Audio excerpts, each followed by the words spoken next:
what you recommend to do? Like, I'm not eating for a day, for two, and I'm losing weight. And I know my program, and it's not easy. I'm in this process for 3 years, and I know a lot of people that in this process. I'm afraid of losing weight. I'm afraid of like being small, and I know it happened again and again, and I know it's in my program, and I know it's something I can change, but it's difficult. Like, how can I not lose weight and still not eating? Now, here's the deal when I'm talking about that time and what it takes. When I left meats alone and became a vegan, I lost a lot of weight just by doing that change. Now, the people I was around in my world every day was looking at me saying, "You're sick? Something wrong?" Because they was used to seeing a heavier figure. And I'm saying, well, no, I feel better. But when I got to the vegan community, I fit straight in because there was other people who looked just like me. And they didn't know you from the past. They didn't know me from the past. They know, okay, you are a thin person. Right. And even today, when I go around that same frequency, everybody's still big and, that I grew up with. But now they at least the doctor's office today is now saying, okay, you need to lose some weight. Change your diet, what you're eating. So everybody got the memo now, okay? So now when they see me, they can say, okay, he's doing some good stuff. There's no more fighting. The attack is over, but yet still, they're still in their chemistry. So, you're on that level. Then when I started eating live and raw foods, I went through another shift of losing weight. But then when I got into Breatharianism, there was a time even me, a whole lot of weight seemed like it began to get lost. Woo. And even some women, somebody will scare you saying, man, you're looking too thin. So it scares you. Boom. Yeah. So you go back. Boom. Okay, let me back up just a little. Now, this is when I'm saying this is why this is so important. Taking your time. Keeping your meditations. You might even have to get deeper with them. Twice a day or whatever. I went into the microcosmic orbit. But I still kept that track. Say, for instance, even a breatharian is at the level when you start eating once every 3 days, once every 7 days. That's still considered a breatharian.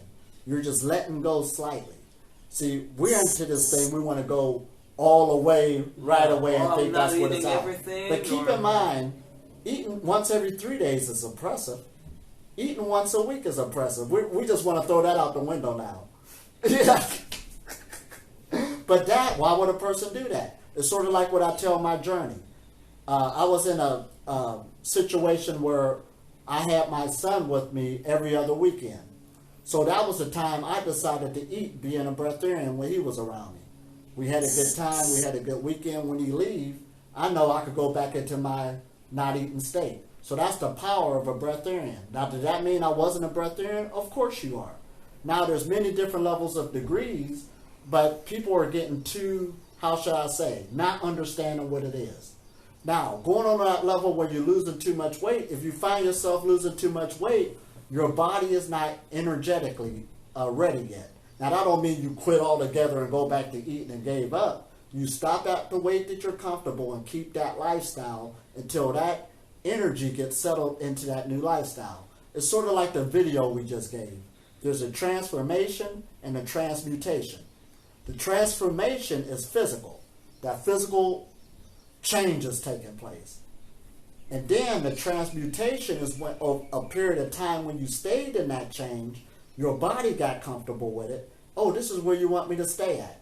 Then it will stay and maintain that. Now, if you want to let something else go, go slowly. See, even dealing with a fast, I'm telling you, people, you really got to be critical how you tell them each step. Say, for instance, you want to start fasting. Do you know if you was to take 7 days of fasting just by not eating no salt at all, you would see physical changes big time on your body? Or not eating no sugars. You could eat everything else, just don't eat the sugars. You would see physical changes. Or it could be that you're drinking coffee, smoking cigarettes, smoking too much weed. I'm going to stop this for a week and see what changes. Your body still took that as a fast. It knows when you let a habit go, even slightly. So start easing off slowly as you start changing yourself. You are an artist of your life. You are an artist of your physical body. You don't need to rush the painting. So if you're coming to a retreat of a few days, right, and you see that you're losing a lot of weight, what should you do? Stop the process, or finish it and go back to another lifestyle? Oh wow! Well, that's why we have, and there's processes where I see a person say, well, you need to go get something to drink. Now that don't mean they stop the process. See, you see how your mind went? That stopped the breatharian process. It didn't. Or stop it, or not. That didn't. You're doing a whole lot better than what you was doing before you came here. You're always in the process. When you get up in the morning to use the bathroom, you're in the breatharian process. See how we need to change these old concepts? Oh, as soon as I put something in my body, I stop the process. No, you didn't. You're doing, especially if you're doing a whole lot better than what you was doing before. When you come in the breatharian retreat, for real, you're not going to be eating something that's real thick. You follow me. You're doing a whole lot better than when you came. One time I even had some tea for some people, and some girls like, oh, I don't drink that type of tea. You know, everybody want to show off like where they at spiritually. But I'm looking at her physical body. There's no way in the world before you got here, that tea ain't going to hurt you for what you've been doing to your body. I'm looking at you. Your stomach's out here. You're not, I'm not trying to put them down. You're doing a whole lot better going through a breatharian process, at least going for it, being in that energy. You didn't stop the process. You're just doing what's best for you at that time. Did that make sense? Yeah.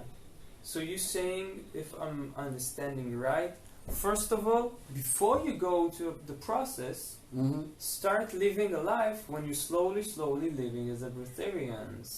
1 day of fasting, and leave sugar for a week, and live one meal for a week. Well, that'll help out. That first of all, that help yourself to adjust. I'm going to tell you something that's get even deeper, because we could go all day long about your method you're going to use, because basically you're going to be the one to make your own plan. Yeah. Usually about the third or fourth day of a retreat, I look at everybody and say, how do you feel? Well, I feel pretty good. Energy's different. Do you feel you could go without eating right now? Well, yeah. Everybody feels it. And you can, but it's the consciousness you're under. And the main battle is when you go back out in society. All these triggers. That's why they put food in the same category as a drug. As soon as these triggers are around, okay, you're going to have a new mental battle. That's the real obstacle course right there. But right at that moment, when I asked them that question, everybody feels it because the body's doing what it's supposed to do. It got a new program. It's just it has to go through a new series of challenges. And that's, I think, what people are scared of. But you shouldn't be. The universe is user-friendly.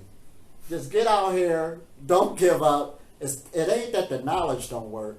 You understand? It ain't nothing that's wrong with your physical body. It's just how you apply it, take your time with love, and just stay into the process. And the main thing is to be healthy. Amazing.